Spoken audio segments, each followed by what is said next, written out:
this tool that maybe has side information, or it's just really good at connecting the dots. So it's not necessarily side information about you, but it's so good at making inferences automatically at a large scale that creates a new problem. And that's interesting. Like, I hadn't thought about it this way. But if this happens in a way that you have maybe, say, like your personal logs online, and you have written so many things, now based on all of these together, there are inferences made about you that take away your off security. And that's the exact wording.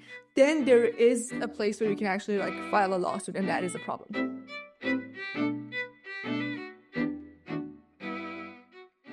Yeah, no, exactly. I think work-life, people talk about it, but what it actually means to work-life balance, to have work-life balance, is very undefined.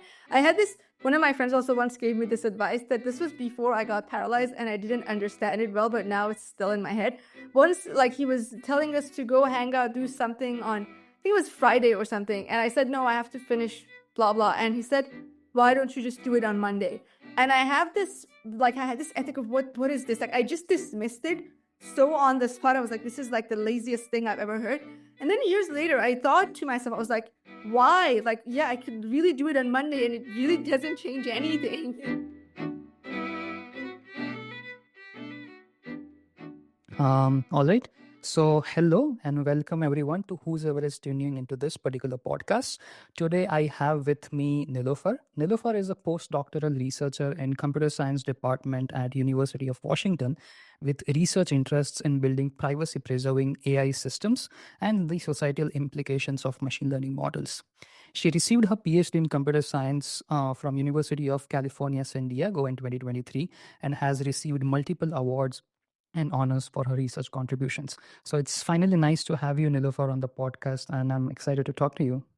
Thank you. Thank you so much for having me. It's been 2 years since I got my PhD, but still, whenever someone says doctor, I think it's like it's by mistake or something. And they're like, oh no, I did defend.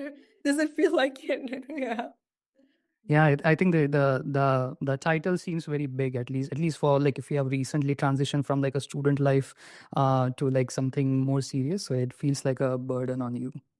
Yeah, I think it's when you're doing a postdoc, especially in academia, you still, you're in academia, so it doesn't feel that much like everything things are different. So for me, it's like, oh, I don't feel that different. Yeah.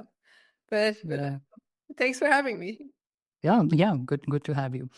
So for people who might not know you, can you tell us or paint a picture of like how did you end up working in AI? Like what was your first interaction, and later on, like how did it become you working on privacy preserving AI systems? Yeah, so it was a kind of a unconventional path, and I've read this in books that everyone thinks their path is unconventional, so it could just be that. But I started my PhD in computer architecture, and I was it was in 2017, 2018, and deep learning was really hot then, and I was one of those people who was like, oh, it's too mainstream, I don't want to do mainstream work. And my bachelor's was in computer architecture too, so I started in accelerator designs, but it was accelerator designs and like quantization for deep learning. So, and that was where the lab was going. Like, it was a computer architecture lab, but it was going more towards system for ML. And then I started, just learning more, taking courses, ML AI courses, mostly because my lab mates were doing it too, and I kind of needed to.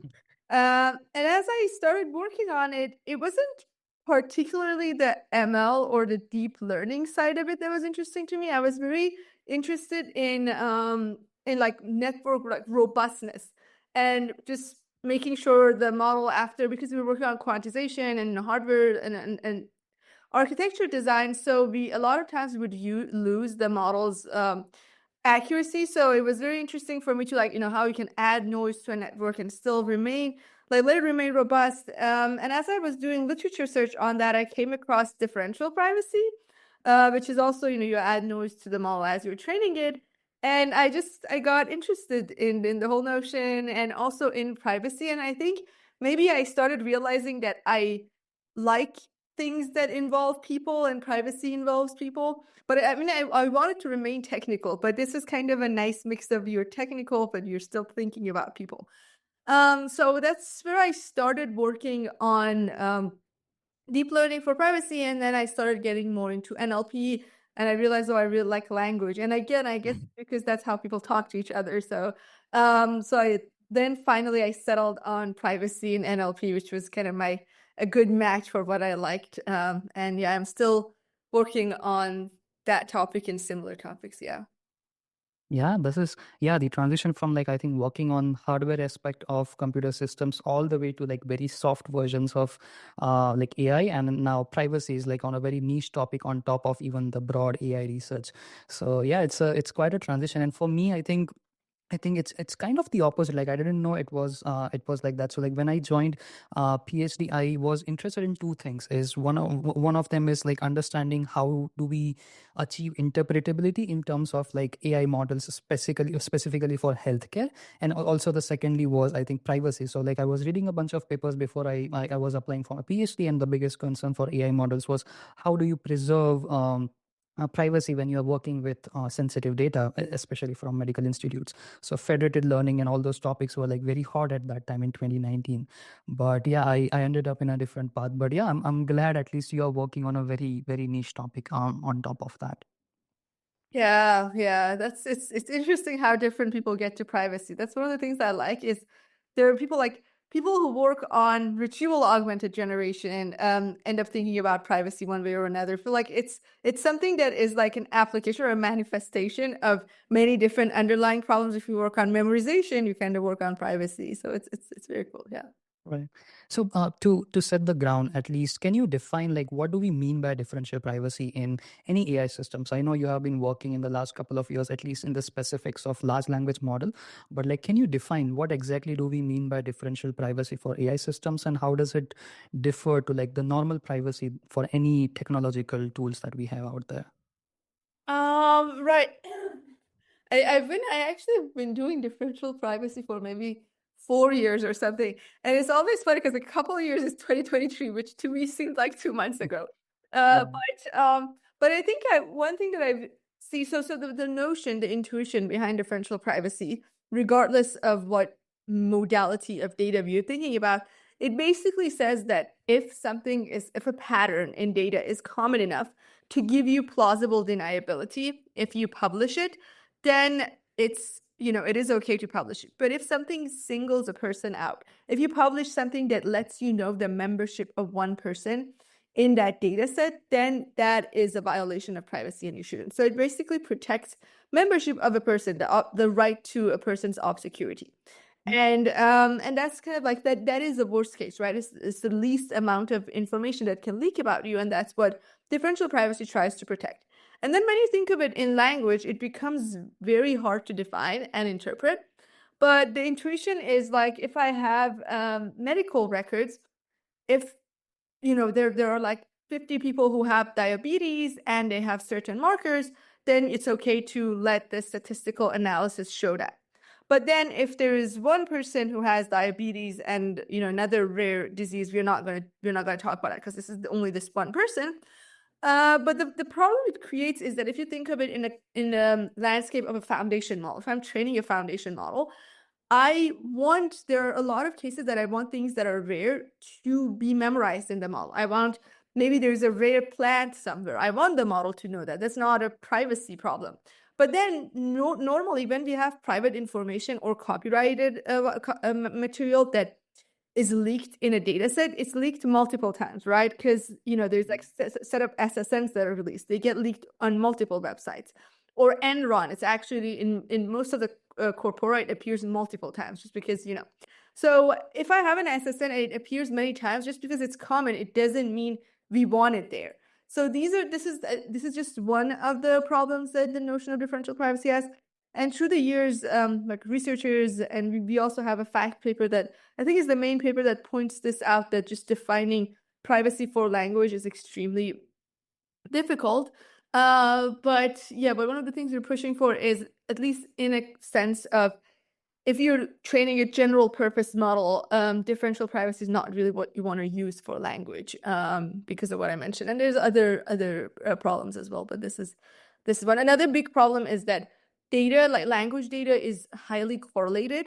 And the main assumption in differential privacy or differentially private mechanisms is that each row of the data set is independent. But that's not the case with language at all, right? What I say is a function of what you said, and then all these correlations. So yeah. Yeah, man. And I think on top of the challenges I can imagine is like to understand, like you said, SSN, right? Like there could be a number that is not an SSN, but to figure out like which particular is like a sensitive set of information versus something that is not sensitive but useful for any kind of AI system. Like I think delineating between these two categories might also be like a big challenge for DP. Yeah, so the thing is, the differential privacy, the whole point of differential privacy is to get rid of this problem because it just assumes the worst case. It assumes everything is sensitive, right? Right. And that is the problem, is that there's this independence and this assumption that everything is like uniformly sensitive is what the problem is, because it's not really the case with language, as you mentioned. Like I want facts to be memorized. Facts are not on the same level as someone's diseases. Yeah. Right. And also, can you explain a little bit more further on like how does this problem amplify or like change in the case of large language models? Because from what I think, there's an ongoing debate in general, like and it's now a known fact that LLMs are more like a system in between reasoning and retrieval systems, right? So they are trying to retrieve, but based on some prompt that you do, I think it's trying to do some bunch of intermediate analysis, which now normally people would say reasoning. So, how does this problem amplify in the case of differential privacy? Right. So this is, I would say that the relevance and how all these things connect and there's an interplay is that on one side you have full memorization, right? You just retrieve data, like you have it maybe 0 to level reasoning, where I ask you Mount Everest height, and then you just have this exact sequence in your training data, and let's say your data has fully memorized it. And then on the other side, you might have something like multi-hop reasoning, or third degree reasoning, where you do multiple hops. And then whatever is in between here, we also just don't know how we go from the memorization to full reasoning, and what is like the line is blurry. And I think there's also a lot of other things that appear in between this spectrum or this gradient, like why models tend to collapse, especially after alignment. Like they're not good at pluralism, they're not good with diversity, they're not good with creativity in a sense. They're good at some points, bad at some points. So all of this is kind of this distance between, we want the models to be factual, but we don't want them to hallucinate. And we want them to do reasoning, but we don't want it to, create something that wasn't in there. So it's very hard to draw these lines. And I don't think differential privacy necessarily has a place in here. In a lot of cases, at least in simpler ML problems, people, it's been shown that differential privacy, because of the noise, it has a smoothing effect, it has a generalization effect, so it will help the model generalize better. And technically, maybe with language, if you do it, the idea is it won't overfit your data, so you might get a model that is more like it just adheres to main patterns and is not going to hallucinate. So this is one thing, is that when you add noise to a network, when you do differential privacy, there's these two ways that you can justify what might happen. What is, you're adding noise, so it might add factual errors, right? Because you're adding noise during training. But then on the other hand, another argument is hallucinations or things that are untrue appear at the tails of the distribution, where the model doesn't know enough and it's kind of making up things to make up for what it doesn't know.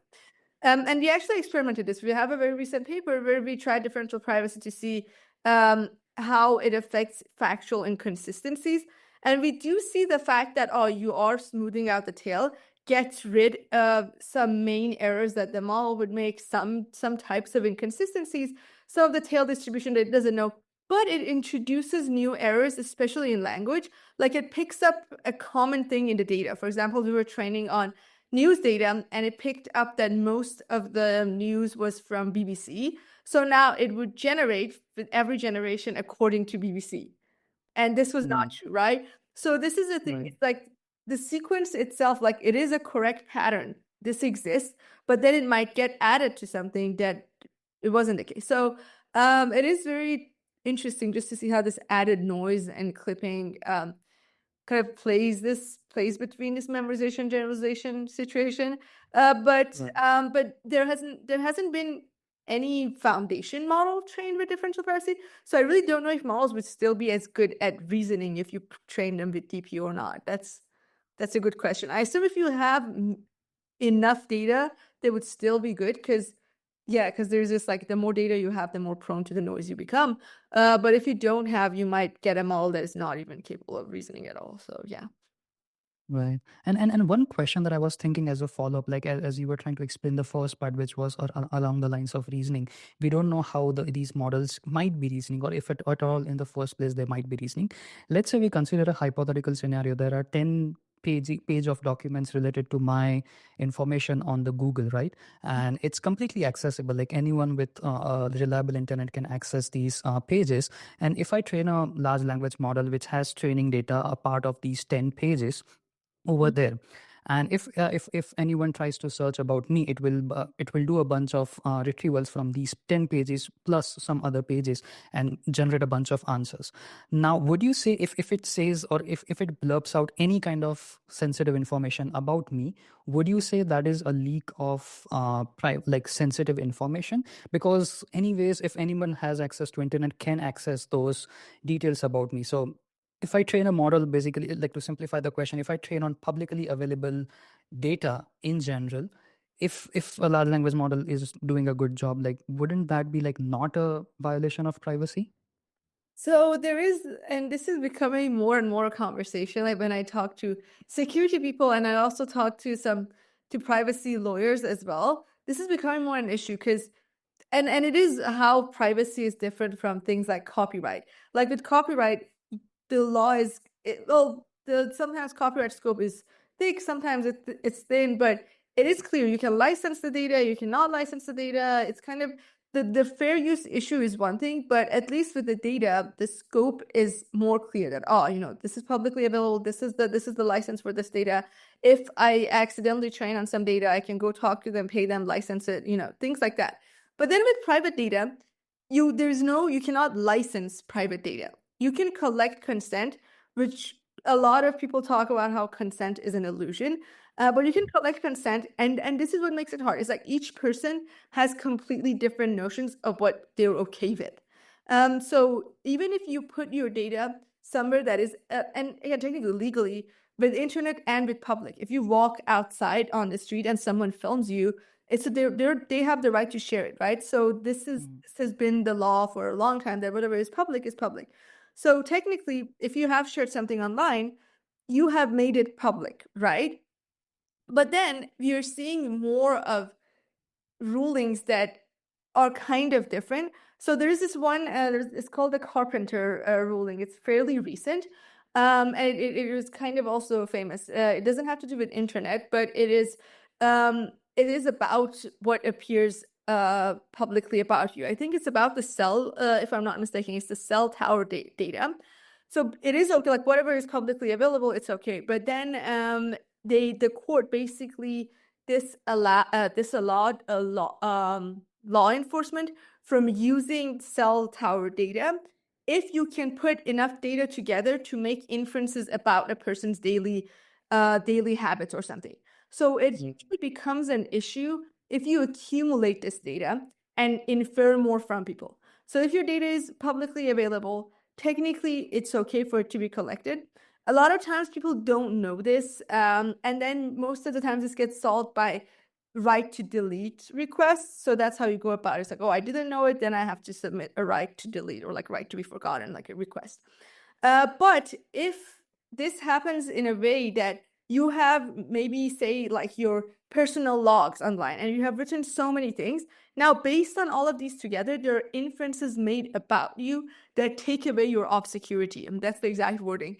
Then there is a place where you can actually like file a lawsuit, and that is a problem. So it's more about inferences that take away your off security and your kind of your right to have your whatever, to remain diluted in the community. Yeah. I can send that. It is in Daniel Solov's if you Google Daniel Solov 2020, I think it came out at the end of 2024. He did this kind of thinking and insights on privacy now that we have very strong models. So it's one thing about you is not an issue, but if their inference is made based on like a temporal set of data points, is the problem. Right. Yeah, yeah. This is very interesting because it's like the inferred PII versus the actual PII, right? Like as in what kind of things I can infer about a person and then build up a profile rather than having them in the first place as a fact. Yeah, once you start accumulating and making inferences, it becomes different, and then it becomes a legal issue as well, which is interesting. But again, it's both what is legally like an issue, and then it's also each person, what do they want. Yeah. So, yeah. Yeah, I mean, yeah, this is very interesting because a very similar thing happened in the last year for at least medical imaging community. So typically, it's a known fact that normally people have MRI scans taken and people train AI models on top of it after de-anonymization, right? So I'll just remove a lot of bunch of details. So I have just like an anonymized MRI scan. And I'll have a bunch of clinical variables like age, sex, gender, ethnicities, and so on and so forth. And this was a case like people used to build AI models on top of this until recently somebody actually used these MRI scans to actually generate faces on top of it. So I can use a surface. I forgot the algorithm's name, but it's like a surface. It can create facial structure from your bone structure and actually put a face on your MRI scans. And so now I think around early 2024, people started to remove the skulls. So I'll just remove the skull as it is, and I will just have like a skull stripped version of MRI scans. And this was considered as like an inferred version of privacy because you can actually, up to a certain extent, create the faces of people who submitted these MRI scans. When I saw a few samples that were hanging in the posters, I was like, yeah, I can see this as a person. Like I can tell, like maybe I don't know this person, but I can see this is a viable face that can exist in the population. Yeah, it's interesting because the whole issue that anonymization is not enough since 2000, well, since actually many years ago. I think the most famous case was the Netflix fiasco, where Netflix in 2008 Right. released a bunch of a bunch of their user data, but they anonymized it, and then people re-identify folks. So it's not people; it was Arvin, so who's the professor at Princeton right now, I think, and Vitaly, if I'm not mistaken. Anyways, they re-anonymized the data with side information. So back then, the issue was that if there is side information, I think they used IMDb, and then they re-anonymized a bunch. They re-identified a bunch of people. But yeah, back then that was the thing, was that you can use side information, and so anonymization is not enough, and therefore we do differential privacy. But it's interesting because now it's not just a specific side information. It's this tool that maybe has side information, or it's just really good at connecting the dots. So it's not necessarily side information about you, but it's so good at making inferences automatically at a large scale that creates a new problem. And that's interesting. Like I hadn't thought about it this way. I always thought that, okay, anonymization is bad because of side information and it's not enough. But the fact that you can make these types of inferences even without side information just because humans share, so maybe that is the side information. I don't know, but it's just interesting. Yeah. Yeah, I agree. And I'm curious, how do these different training strategies play a role into inferring these kind of information? So I think previous to like at least few years, which seems like old now, is like the auto-regressive training. Like, do you know how these how if you train a large language model using auto-regressive training versus reinforcement learning with human feedback? And I don't know if you have any thoughts on the chain of thought prompting method using synthetic data. Like, how do these different strategies play a role into making things worse or better in the case of differential privacy? Oh God, this is a very good question. Okay, I'm gonna drop in the case of differential privacy from it, because differential privacy is a rigorous guarantee, and in theory people are gonna get very mad if I say that, oh, it's probably differential, but like that's a separate thing, right? It's like orthogonal. You can apply DP mechanisms on top of them in different ways. I'll just talk overall about what I think, how much of a privacy problem, aka how much of a memorization and extraction problem it is, because that's what it comes down to at the end of the day. Right. It's like how much data leaks. Because to actually make an assumption about how DP it's going to be, it's very hard. Like I don't know the bounds. But let's just think of it in the context of how much information it leaks about the data. So this is a very good question, and the answer is we really haven't had any apples to apples comparisons properly in 2020, 2021, and up to 2022, like before auto-regressive, like before we had Pythia models, basically, and people like we had Pythia, Llama, all those before that. where we had GPT-2 and BERT models, there were some comparisons. We had a paper, and then there was other folks that had papers of trying to compare MLMs, like mask language models, with the auto-regressive models GPT-2. But again, these are trained on different data sets. The training it's very hard to make assumptions.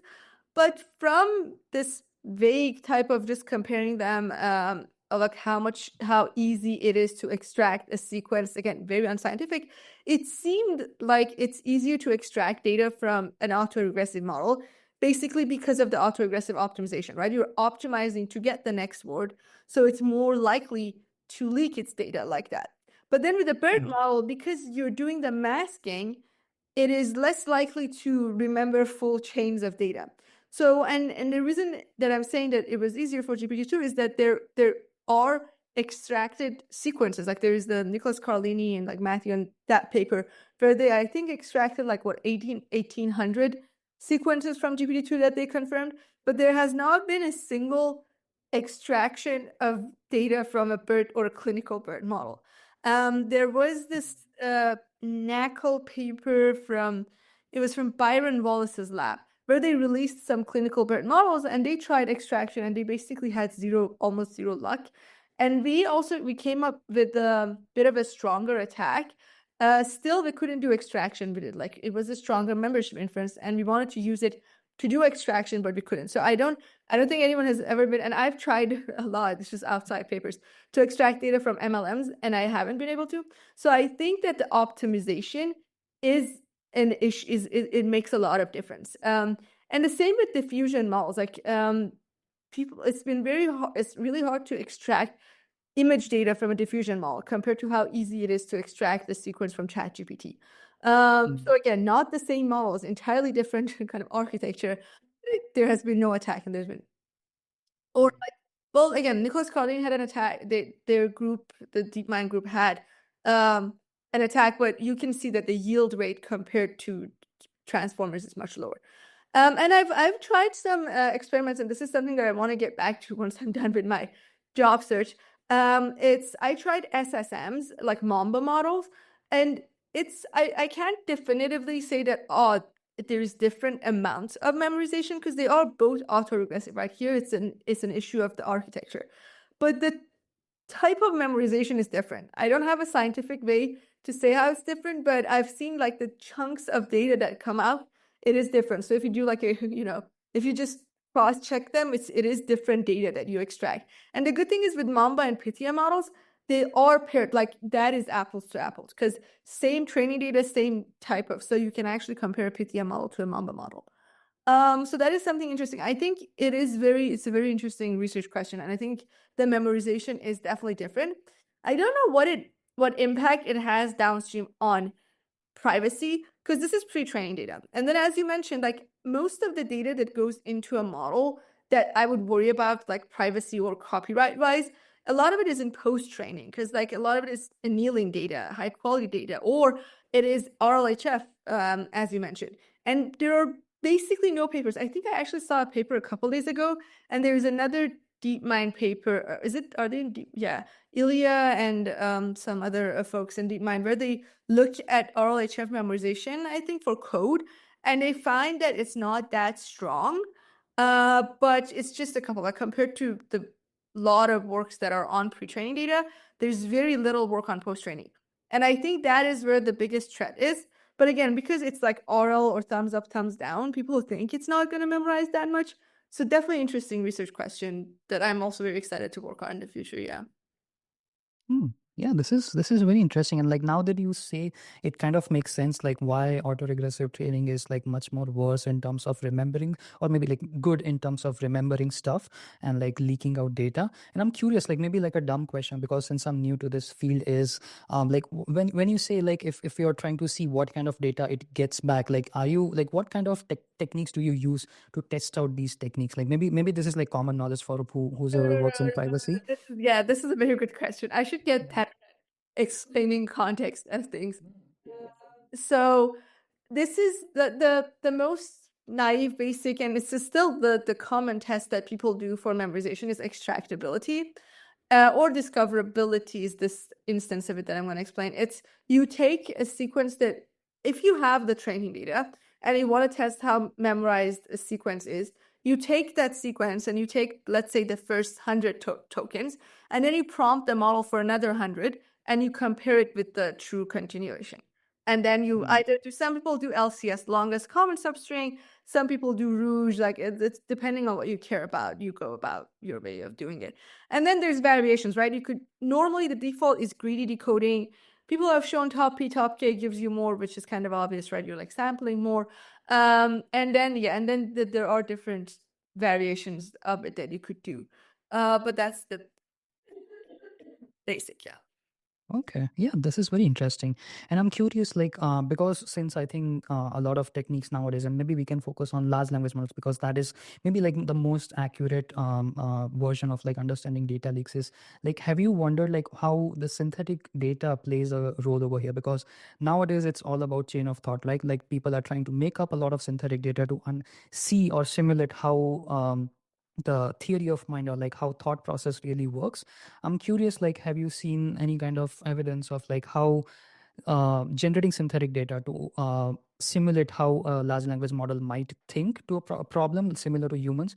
Does that end up memorizing a lot of stuff? Does that make things lesser memorize the facts or like sensitive information?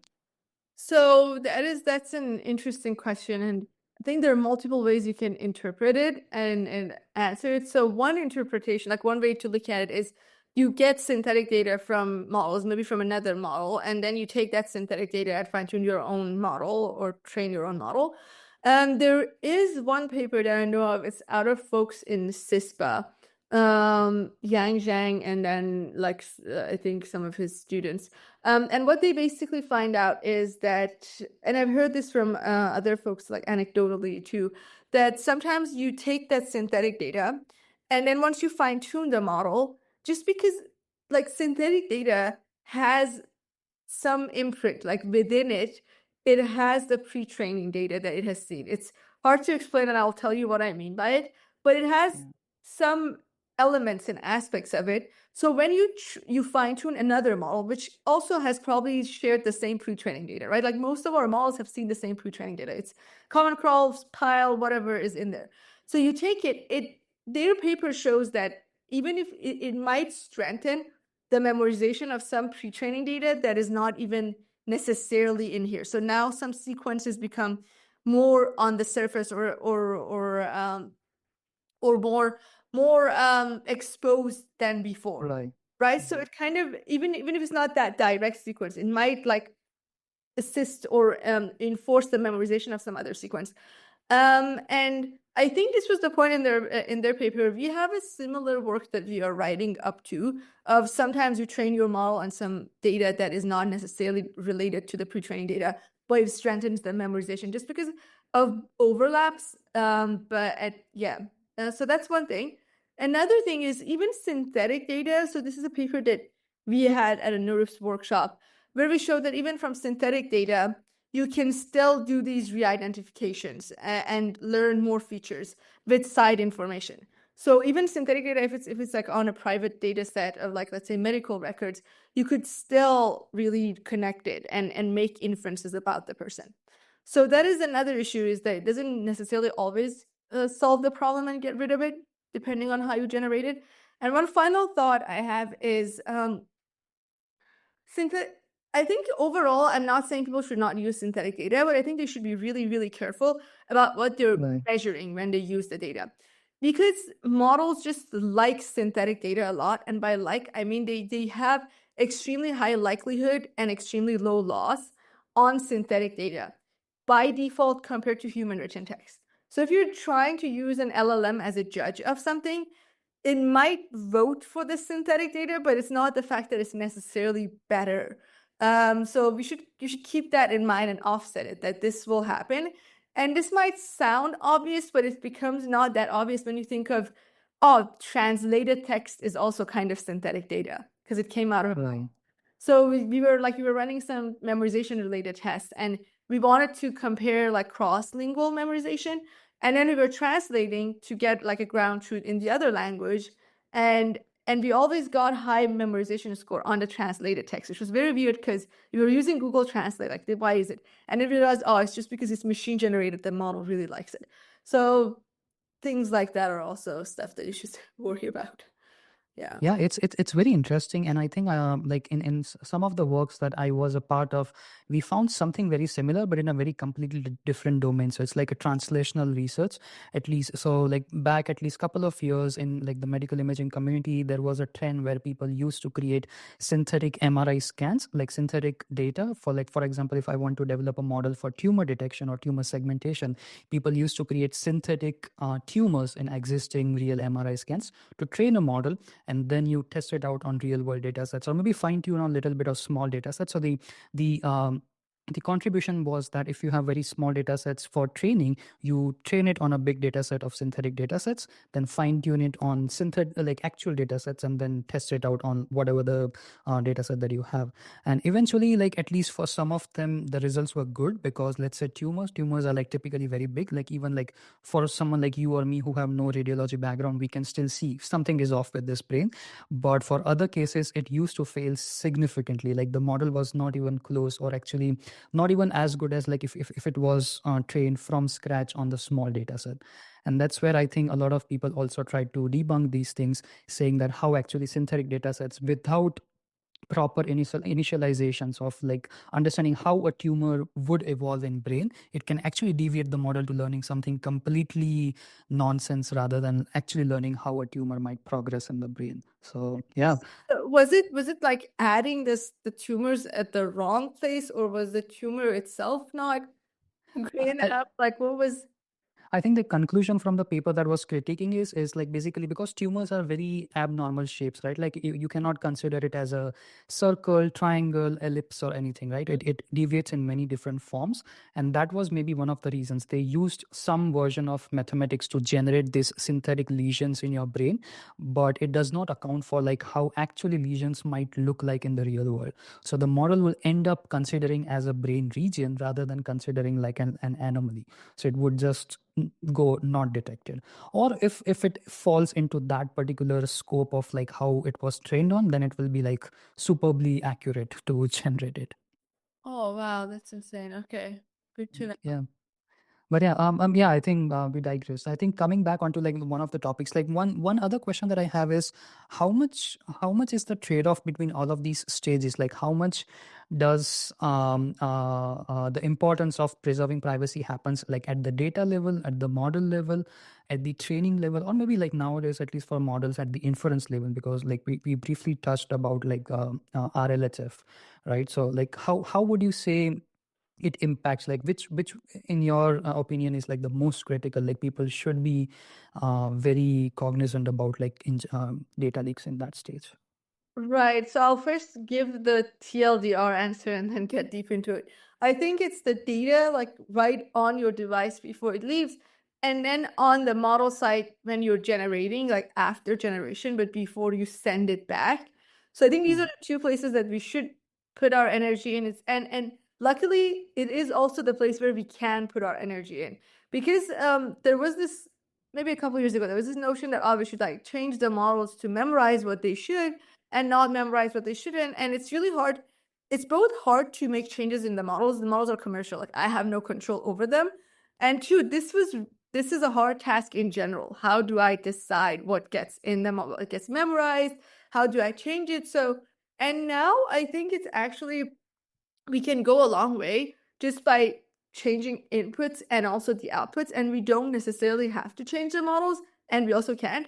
And by we don't have to change the models is, I really believe that it is good for models to see everything. And I got to this belief just like gradually. This was not something I always said, oh, we should like train with regularizers or something so that the model doesn't memorize whatever. But not just because of the thing that I mentioned with, oh, maybe there's a rare plant and we want the model to see it. Even for things like, okay, I might get crucified with it, I might. But even for let's say he hates speech, or some weird Reddit data. If the proportion is right, I think the model should see it so that it knows not to generate it. There's this whole notion that if you don't want your model to generate like X type of text, just don't show it any X. And I think that this worked, but it doesn't work anymore because there is going to be some X somewhere. And models are so powerful that they will figure, like, they're really good at synthesis right now. Like, it's kind of like putting a band-aid at one location and then it's kind of gonna, splash out from another.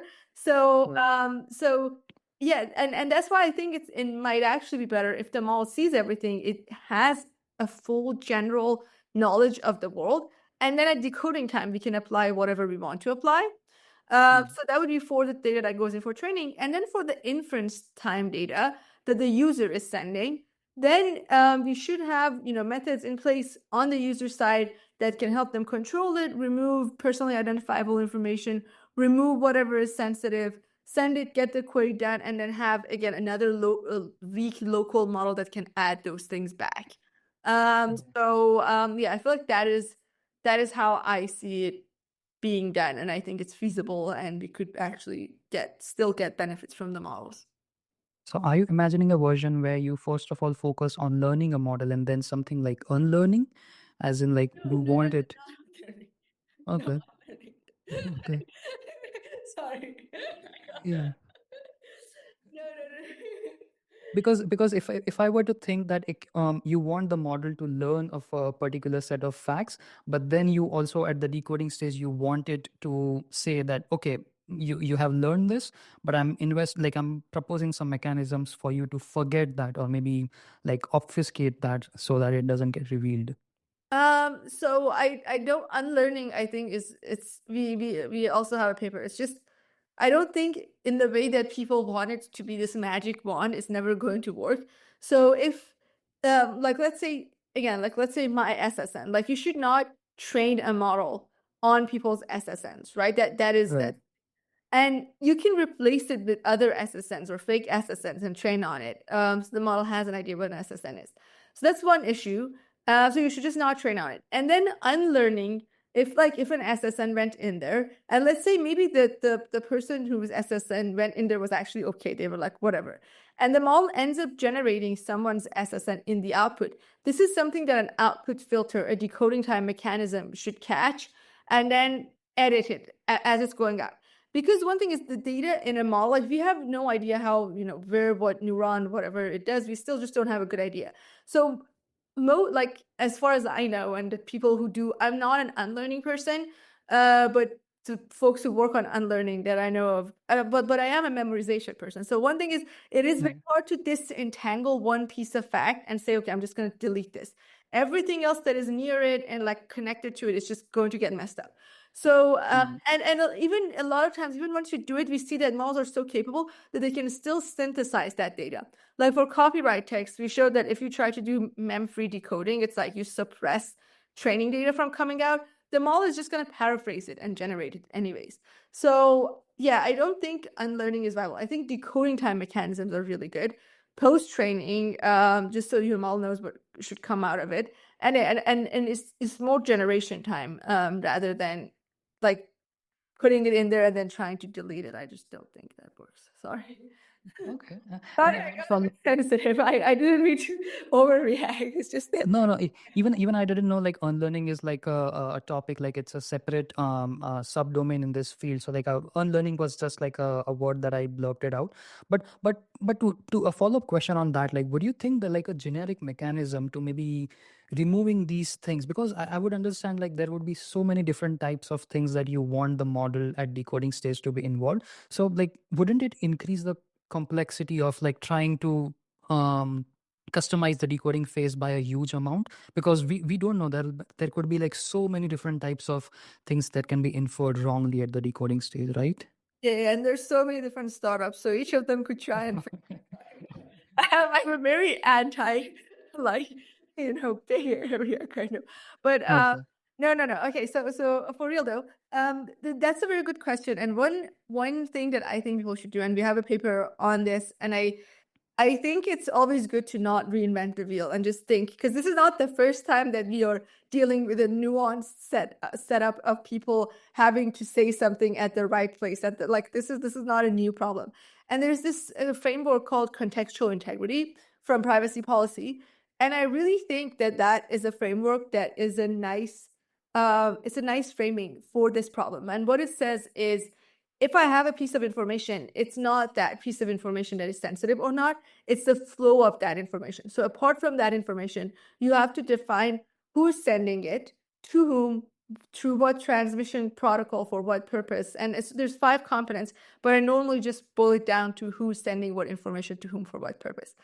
And if we have a setup that can, for any flow of information, parse out these things and then make a decision of, is this okay or not? And we know models are much better validators than they are generators. So if we can do this decomposition and then get the judgment and then decide, that makes things a lot easier. And now it comes down to, how do you build this framing?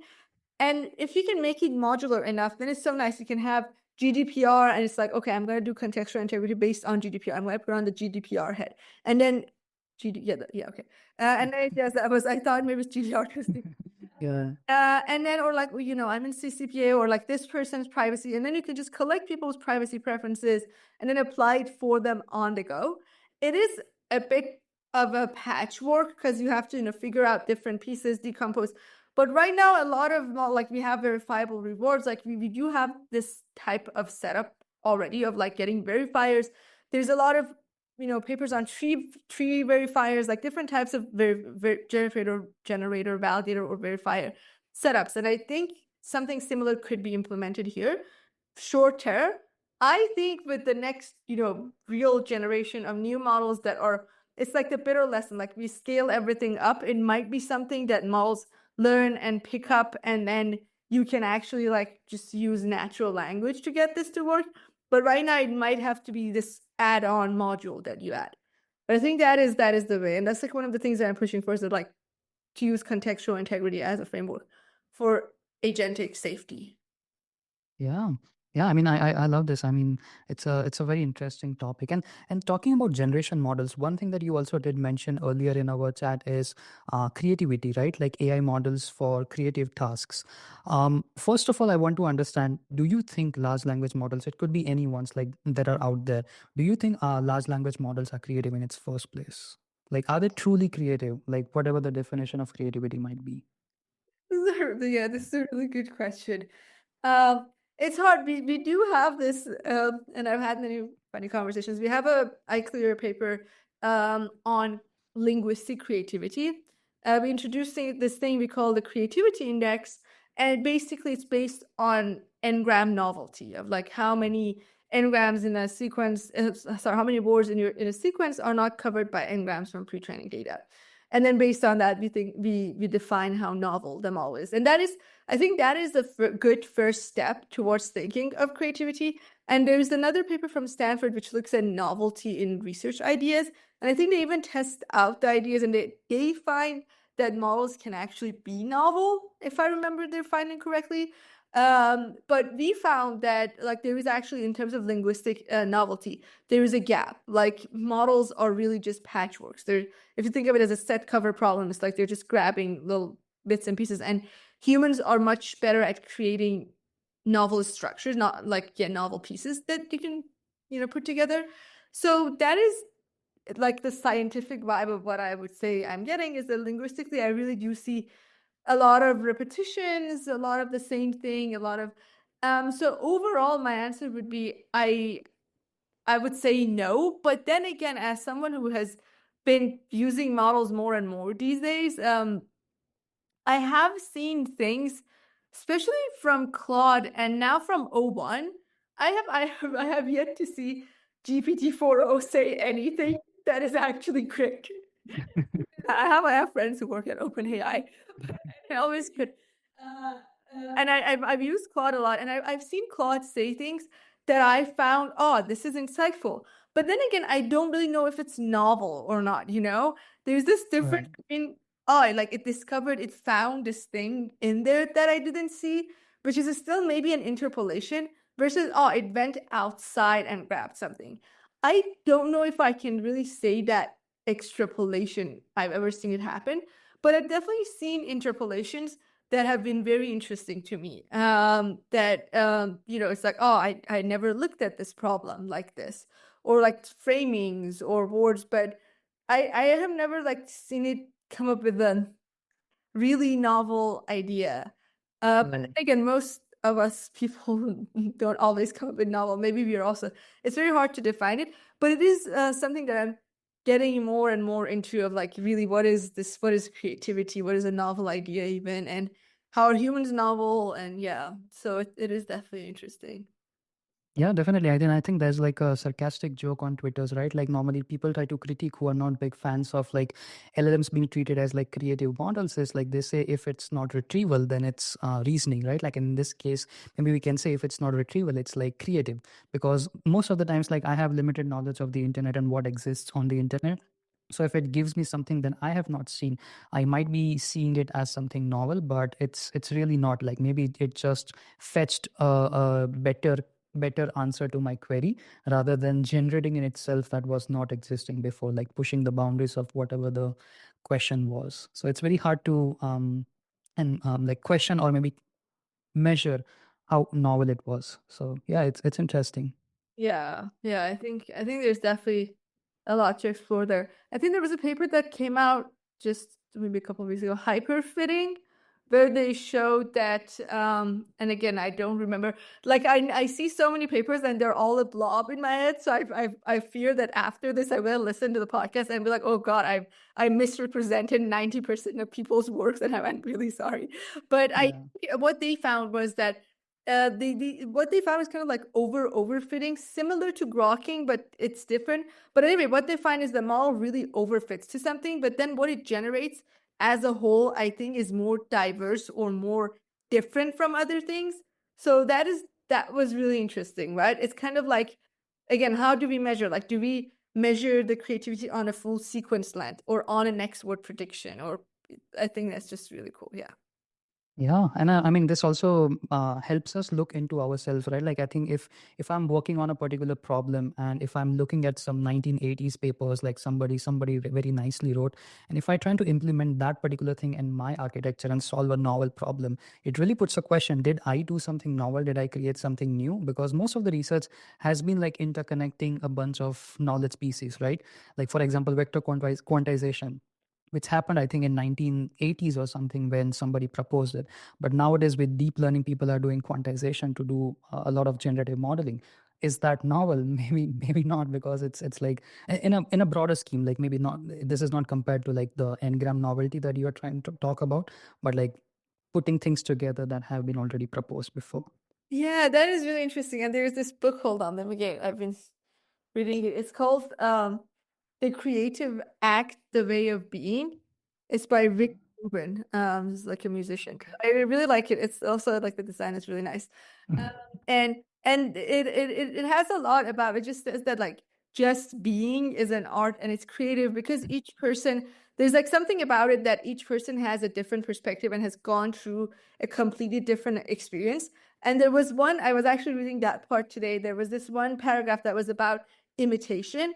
And it was saying that even if you're imitating someone, just because you are a different person and you've come a completely different path, like subconsciously your imitation of their work is going to have your taste in it, and it's going to be something different, and that is art. Right. And I think there's something interesting in there about how each of us like has a different random seed because our Right. background was different, and therefore whatever we do, like no matter how hard you try, you're never gonna, if you're drawing a flower, it's never going to be exactly the same flower. Like, you can never copy. It's there's always going to be some difference in it because there's this random seed of time maybe, or your background or whatever. And I think that is interesting. Like a model can copy things exactly the same way, but like human, because of perspective, experience, background, it's always going to be different. So that's it. Yeah, Yeah. yeah, I love that, and I think it was around the lines when the Nobel Prize in physics, like AI, was introduced to the DeepMind team, right? And I think there were a bunch of tweets and threads and around that, and somebody as a senior researcher, I can't recall who it was, but it was who said like till now we had the era of like developments in AI, and now it's following on like applications of AI. So most of these things, like if you see very high impact papers, they are just combining people from different talents, right? Like medicine people working with mathematicians, technical people, and all those stuff. Like they are not doing anything novel per se, but just the combination of all of these all together working on something new is like the true novel. So it's like what this author says, bringing in your own flavor to doing something maybe mundane, but the eventual product comes out to be great. So yeah. Yeah, I think whatever people end up liking and has impact and exposure is novel. Because if it wasn't, then people would have done the thing that existed before it. So if Right. it's not using it, then it's, yeah. So anyways. And one last question that I have is, before we tune out of this large language model topic, is what would you say as an academic researcher, and like now you are going into the role of a professor very sometime soon, what do you think that you want to blurb out saying, like what are the under promises versus over promises? Because nowadays the AI hype is very universal. Like it has like serious impact on economies and all of stuff, with the whole thing happening with DeepSeek. Like people are just crazy, right? Like any things and news around AI is making a lot of havoc. What do you think are like maybe the under promises, meaning AI was supposed to do this, like GPT models were built with a good intent, but nowadays people, it's all about chatbots and like creating an interface for better retrievals. Would you say like there are some under promises or over promises of the current system of AI? That's a good question. Um, I think um, at least, okay, so one thing is I think people are under, I don't know if it's under promise or over promise, but one place that I think people are really investing in incorrectly, like what they should be investing on and they're not investing time or energy, is I think there's still a lot of people who are trying to push to better models. You know, if you're still optimizing for this math Olympiad or like coding at the level of whatever, you know, Linus or whatever, or something. No, and I think one thing we're all losing sight of is we have this thing that is really, really good already for a lot of tasks and can change so many things. It's like the research is at a stage that now we need good practitioners finding the right use case. It's like we have the engine, we don't know what car to put it in. And I Right. think it's yeah, and I feel like we need people should not everyone now wants to work on building a better reasoning, building better models, but they're oblivious of, oh, this thing is already so good, how can I use it to make existing things better? And there are people who are doing it, but I feel like more effort can go into this side, and even the effort that is going into it, and again, this is just buzz that I'm hearing like from Bay Area and like people like startup, is everyone is like, yeah, they build a different like vertical agents or like build a different setup and like a for loop inside a for loop.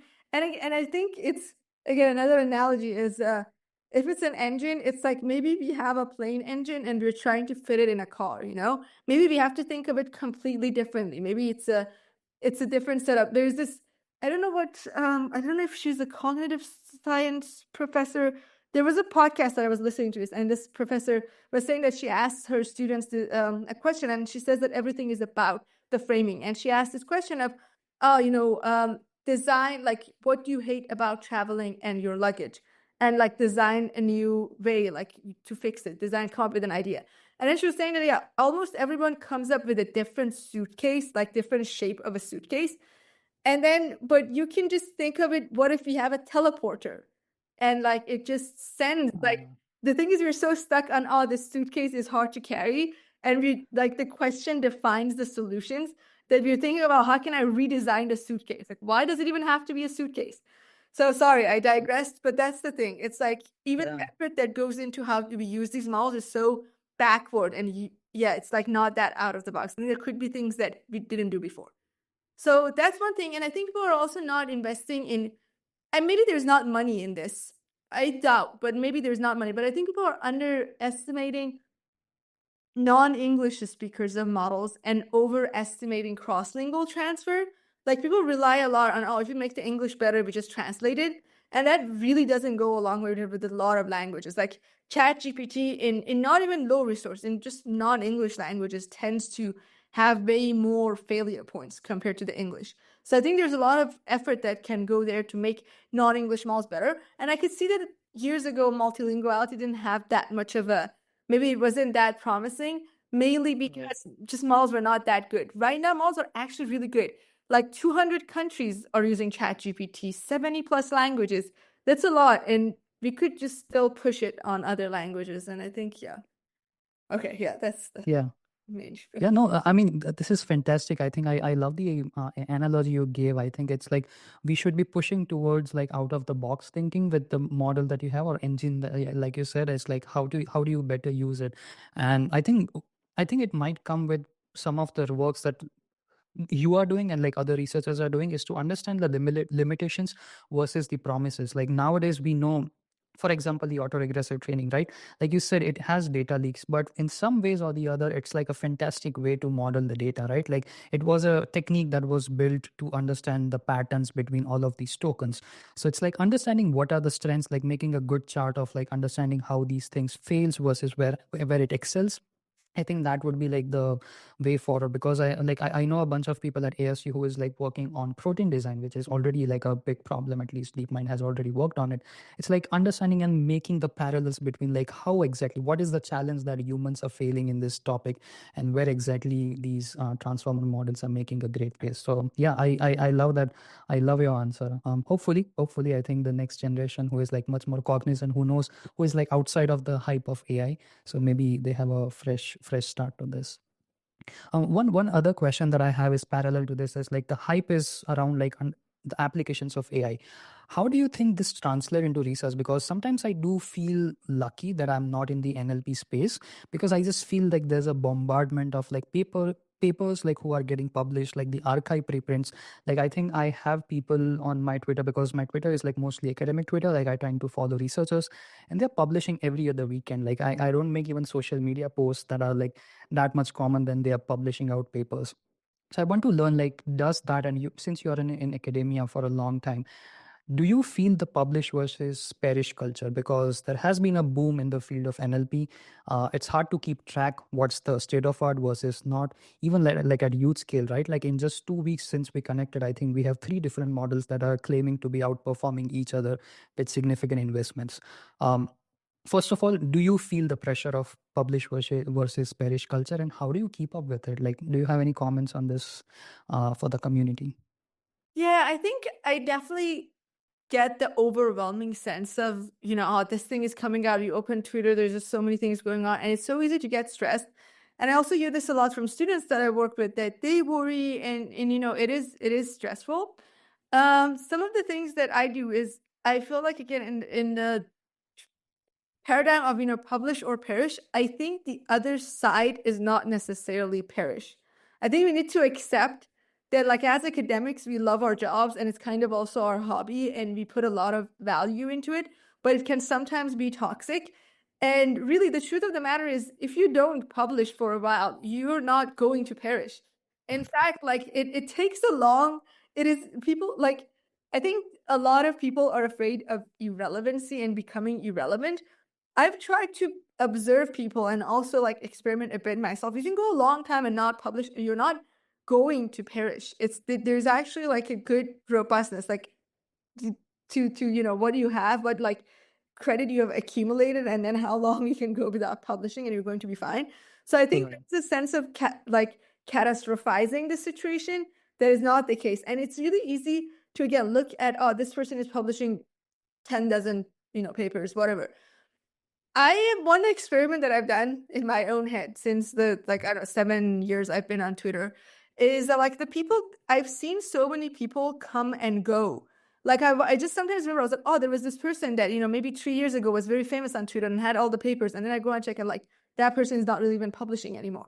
So there's ebb and flow, and there's good and bad times. And if you really want to have a sustainable career, it's important to draw these lines of, oh, I'm gonna like take a step back and it's going to be okay. Like, I don't have to always have something to say every day.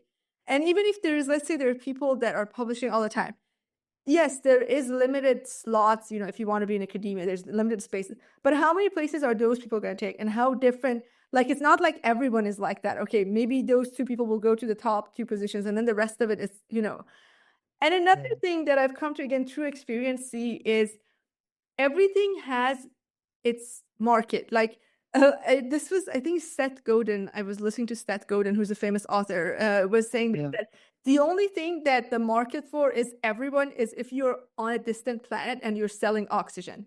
That's the only time everyone will like your work. So everything you do, like you might think your work is not getting viral on Twitter. Yeah, maybe your market share, like whoever cares about your work, is not on Twitter.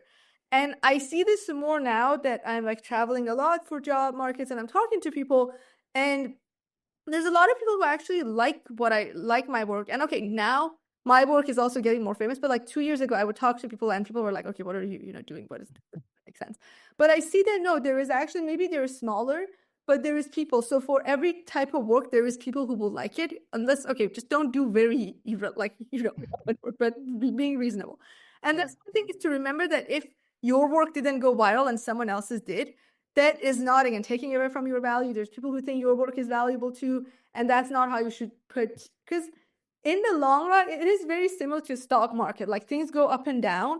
And like even papers, like if you look at papers that go super viral, 10,000, retweets, go check their citations. There's only a few of them that actually have a lot of impact. A lot of them just get famous on Twitter. Or a lot of posters that you go to ICML and there's like dozens of people waiting. You go and check their posters, and so it's all within a long horizon. Like you should always think of things in the longer horizon. And in that long horizon, these things usually even themselves out. So it's not one decision never makes or break things. It's always a series of decisions that matter. So I think it's important to just keep remembering that. And yeah. Yeah. I mean, I love your answer. I think now that I'm in my last year of my PhD and seeing like you said, like you have seen people come and go. I think I have some similar version of research works, at least because I used to be intimidated by papers and like people, like at least the names of the authors that are on the papers. But I think a few years back, like I think the concern normally tends to be in young folks is like to understand, like for example, let's say vision, like previous to NLP, I think computer vision used to be like the hot shot of AI. Everybody was looking into scientists and engineers who were in computer vision. But what happened after NLP was, like at least the developments and very good developments in NLP, I think the people, like the demand for people who are doing computer vision research, they tend to decrease. So like if I were to graduate after my PhD or my master's, if I go into an industry, the number of jobs or like the kind of acceptance that I get from industry is tend to be lesser than before. So that was like one of the concerns. And similarly, I think for academic research, I know, like I was talking to my professor, and like there are some ease of getting grants if you just happen to be working on LLM based applications. So like at least for LLM for AI, even though that research, like if you ask any seasoned researcher, they are like, this is not that much great research. But yeah, like there tends to be like some focus on funding. So I think that's where I think the question or concern that normally comes from. So yeah. Yeah. No, absolutely. And one other question that I have is, I think since the boom of LLMs, I think Jan LeCun sometime back, I think last year, he said in one of the conferences saying, I think maybe it was a controversial statement, he was trying to make a headline, but I think he said students should not be working on LLMs. They like it's like an off ramp to what we think is artificial intelligence, and he was trying to Yep, right. right. Yeah, Jepa, yeah, that happens to be like one of the key things he always says in these talks. But so like I want to get your thoughts on like seeing like how do you see the role of academia in the era of LLMs, since everything is big, we don't have that many resources. How do you see academia researchers contributing to the developments of LLMs? Right. I think that's a good question. I really don't know what the right reaction is to statements that are, people should work on this or not work on this. And I personally, the way I choose what I do is like what I'm curious about and interested in, and I think there's something elegant behind it and a solution that can help other things. And I feel, and I've heard this from a lot of people, that when you do that, like if you do enough work like that, you are going to get your audience. And I think that is the same. It's like if there are people who are in, I think how that comment should be interpreted is don't force yourself of like, oh, this is the hot thing, and I'm going to work on this hot thing just because everyone else is doing it. I feel like this is not, this is just not good to do in many, many cases. And it's like, okay, if you really have a curiosity and you actually have an angle that is different from everyone else's, then you should go and do it. Like, go do it if it's interesting. But I see this a lot. The students are like, oh, LLMs are hot. I just want to do something with LLMs. And it's like, okay, Right. don't have an idea. Like, why do you, why do you want to do this? So that's one thing about resource constraints. Just having talked to a lot of, I have luckily or whatever, I've never really, because I don't do training, I've never had this issue of, oh, compute. I just poke models, and anything that runs inference is usually enough for me.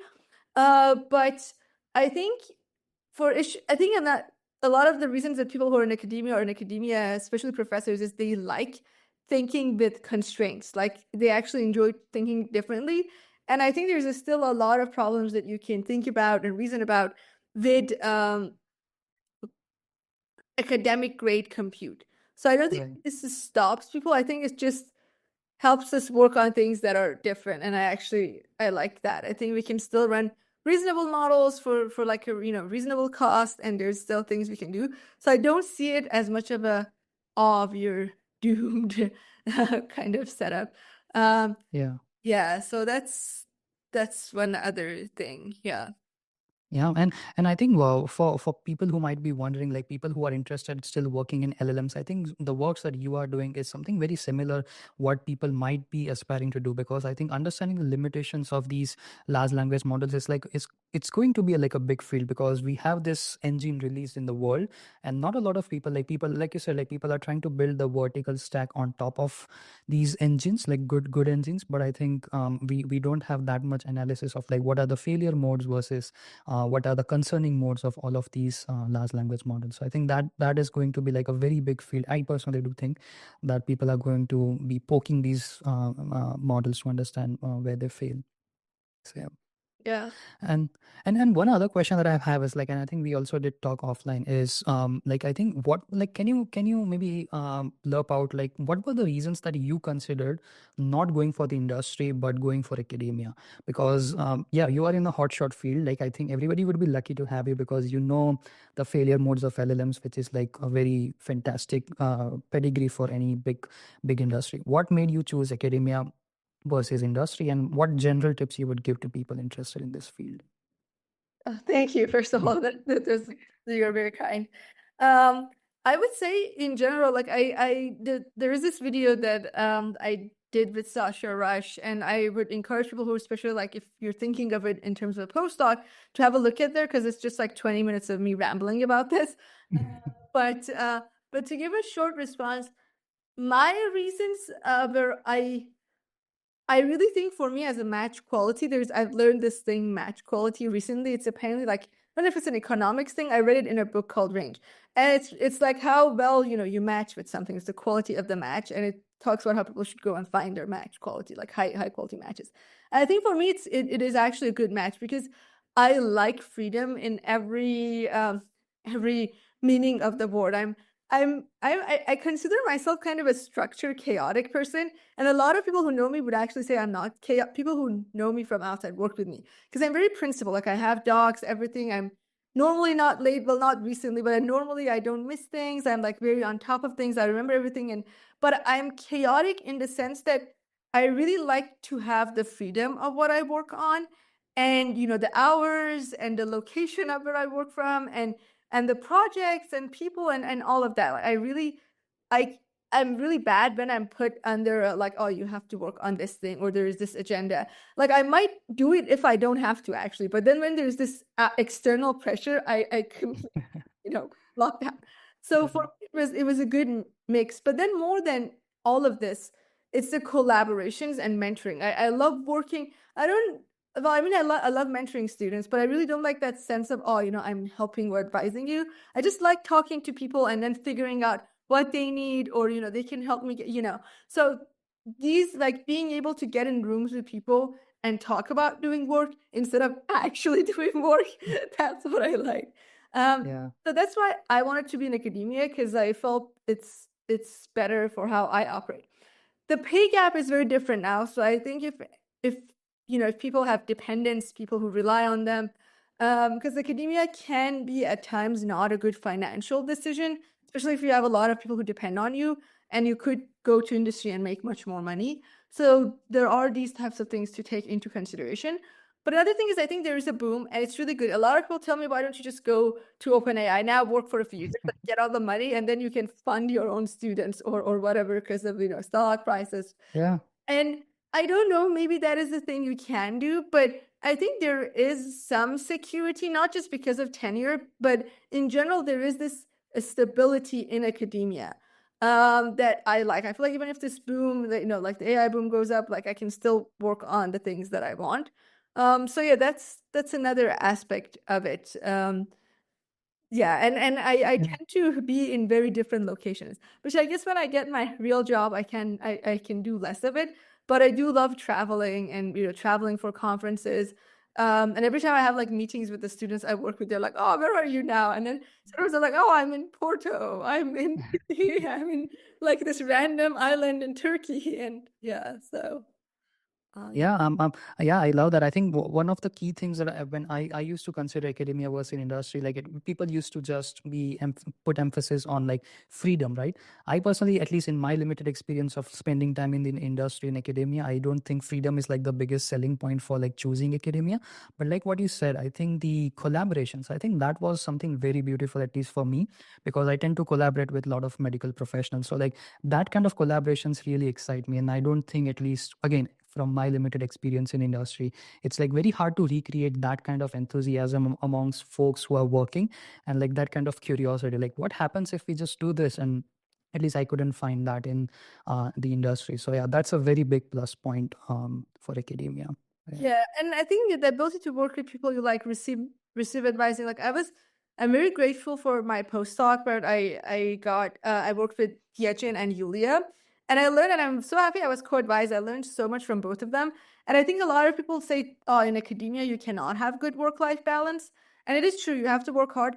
But one thing that I learned from Yulia is that I think she's really good at maintaining these barriers and not letting the hype get to her. Like she does good work and the work shows for itself, and that's amazing. And then one thing that Right. I learned from Yejin, which again, if I feel like if I wasn't in that position, I would have never learned it, is how it's like how much effort you put in representing and communicating your ideas is how much less effort the reader has to put in. And that's one way you can engage people more, is that you put the effort to digest the material and give them what they can just take. And I think again, Right. that's an important thing that a lot of people don't see. And I don't know, I'm grateful. I feel like if I was in academia, I wouldn't have had the chance to do any of this and learn all this. So Yeah, yeah. yeah, that's lovely. Yeah, and I wish the best. I think at least you're like, from my experience of like hosting people on the podcast, you're really good at explaining stuff. So like I do think you are built for academia. So wishing you all the best. And like on that note, I think one last question that I have is like, do you have any generic tips for people who are getting started? Because again, like this might be a redundant question, but do you have any tips in terms of like what kind of career trajectories would you recommend? Because at least I personally felt like, even though like not that I don't like working in research, but like I had a very different perspective of like what AI research might look like. I used to think of me as a person who would be just training models, writing code, and blah blah blah. But I think that's like the very first step. Like once you get results, that's when the research starts. So that was like a debunking the myths of like what a computer science PhD student looks like or research looks like. So it's kind of like people who are not interested in research, but they are more interested in coding. Like there's like a different trajectory just to be in AI. Like, do you have any recommendations for people? How should I choose my trajectories?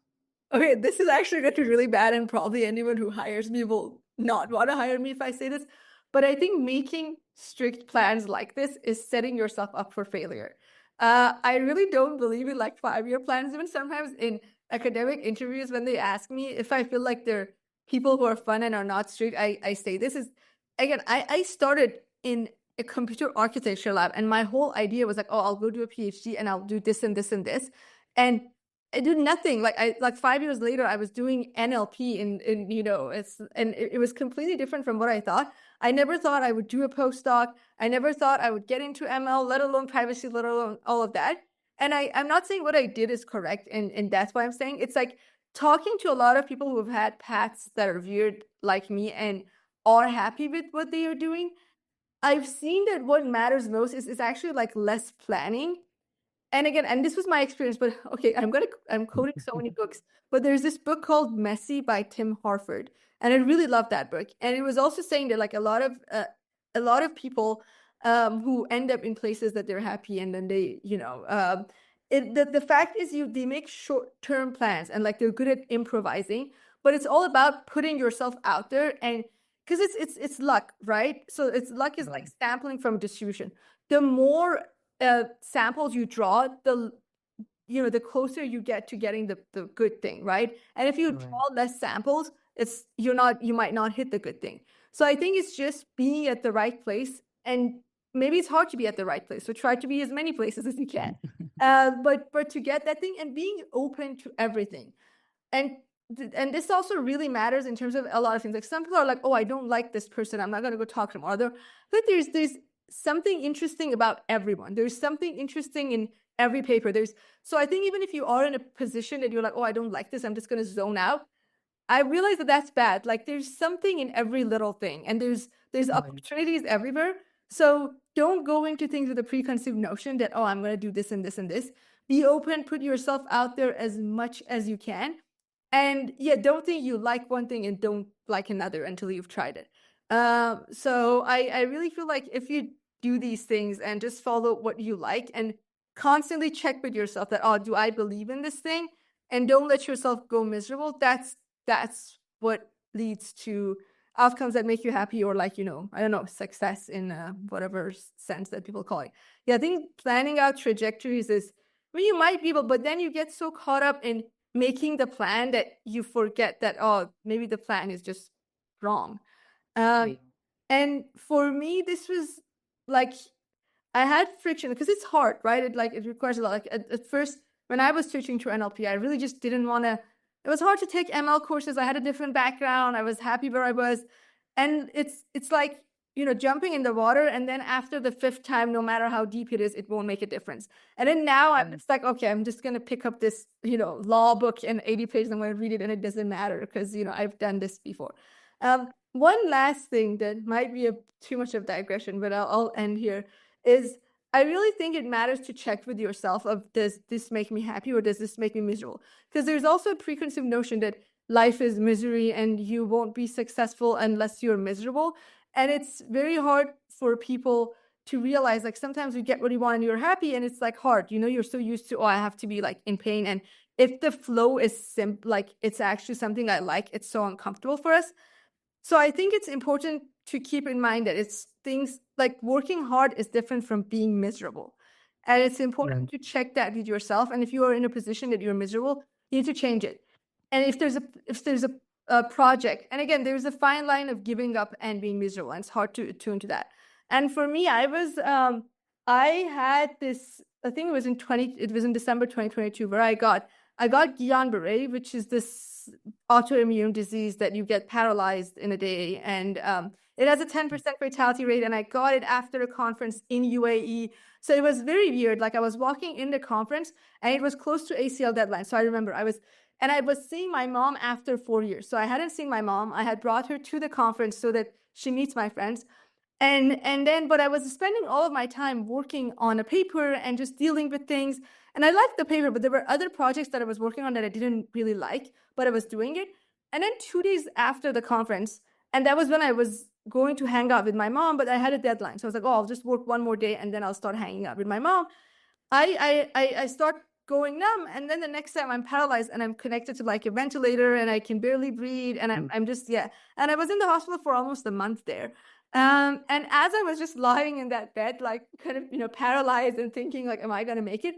All I could think of was that those 2 days after the conference that I could walk, did I really want to be working on those projects? Like all I could think was like, God, I wish I had like had this ice cream. I wish I had got, and I know it's so cliche, but I felt it. And the feeling, it's like, it's still with me of those 2 days of like, oh God, I wish I hadn't. And that has really like, I use that as a guide, as a compass right now. Whenever I feel unhappy, I really compare it. I'm like, okay, if tomorrow I wake up as paralyzed as I was, would I regret what I'm doing today? And if I feel like I regret it, I really just, I'm like, okay, this project is not for me. Like, or this is not, I'm ending, this thing. And it has really like, it might have been like financially or something like has made me make decisions that other people might question, but I'm much happier because of it. It's something that tells me, oh, is this right? And well, I know that this doesn't apply to people, but I really want you to think of I think having hardships is something that everyone has gone through. Maybe everyone wasn't paralyzed, but everyone has had things that has made them really upset. Just try to remember that feeling and then think of what would you think if you weren't going through that? What would you wish you were doing right now? And really, if that's in line or not. Yeah. I mean, this is a very powerful message, and I love that. I think I resonate with that, and I think just to add on to that thing, I think one, like I have found out like there will always be one experiment I can run before sleeping. Like I used to tend to think in that sense, because for most of our models that I run, like they typically run for 1 week. So I always used to maximize my efforts, like by trading multiple jobs, and like each of them have different versions. So like I ended up, at least for the first 3 years, I used to have no sleep life. Like at least, like on some days I used to sleep very late, some days I used to sleep very early, and that messed up. And then I realized whatever no matter what I do, I will run like maybe 500 experiments, and that will have no results at all. So I would rather focus on having a work life, maybe organize it a little, things a little bit better than I used to do before. So I love that. I think with your example, and I'm very sorry what happened, but yeah, at least now it's good. Like at least now you have a memory to recall, like whenever in future if you're tending to go in that way, you have a strong memory that pulls you back to normal life. So yeah. Yeah, no, exactly. I think work life, people talk about it, but what it actually means to work life balance, to have work life balance, is very undefined. I had this, one of my friends also once gave me this advice that this was before I got paralyzed and I didn't understand it well, but now it's still in my head. Once, like, he was telling us to go hang out, do something on, I think it was Friday or something. And I said, no, I have to finish blah, blah. And he said, why don't you just do it on Monday? And I have this, like, I had this ethic of what is this? Like, I just dismissed it so on the spot. I was like, this is like the laziest thing I've ever heard. And then years later, I thought to myself, I was like, why? Like, yeah, I could really do it on Monday and it really doesn't change anything. Yeah. Yeah, Uh, definitely. I wish, yeah, I think with more conversations like this, I think the last guest I also had, like he talked a lot on mental health, because he also had like very similar experience. So I love that at least more people will be willing to talk about this, because I have seen this so much in at least the set of people that I have seen at ASU. So yeah, at least from people like you, if they hear it, I think they would have like little bit more comfort dealing with whatever they are going through. Yeah, So also thanks. exercise and eat well. And there's no time for this. I always said this. And then at the beginning of this summer, I was like, oh, I'm going to accept that I'm not probably going to publish this year because I'm just so busy with job stuff. So instead of worrying about publishing, I'm just going to exercise for an hour every day and I'm just going to eat better. And I'm okay with not, and I'm still doing it. It's been 8 months or whatever. I feel so much better. And I don't think I've actually had less papers. I think I probably have had the same, like I still ended up working on my research. So Mhm. taking the time like just makes you more productive and more wanting to do things. So I think, we see people that have good eating habits and they have like, they're in good relationships and they have good health. And I used to always think, oh, how many hours in a day did they get? I actually think you do end up working more efficiently if you do things. So it definitely empowers. It's yeah, sorry. Okay, I'll shut up. No. This is very good, and I think, yeah, just to add on, like I think it also impacts like the quality of research. I personally have felt that more creative thoughts rather than just me trying to think of, oh, what if I just change the hyperparameters? These are like shitty Exactly. thoughts. Like that's not research. So yeah. Yeah. Yeah, but yeah, I think yeah, we ended on a very great note. I think I wasn't planning on that, but I think that this is like a very powerful message, and I hope I'll at least try to put this as a separate segment so that people can really be inspired from this. But on that note, I think, yeah, this was a fantastic podcast. I think I got to cover most of the questions that I had for you and what I had in my mind to ask you based on your profile. We got to learn about differential privacy, how and what are the pitfalls of modern day large language models, and how your work can really be useful for understanding where data leaks can happen. So I hope people know this more. And I'll also link to a bunch of talks that are already out there from you. I think understanding the risks of like when we are chatting with ChatGPT, because yeah, I am putting anything and everything over there. So there are some risks over there. And yeah, lastly, I think understanding your mental health, which is very critical in AI research or AI career in general nowadays. So thanks a lot. Thanks a lot for being here, taking the time in your busy schedule of like, job search. And we as an audience, we all wish you best of luck. You happen to be at a good position, and yeah, keep publishing papers that we can read. So yeah. Thank you so much. Thanks for having me. Thank you.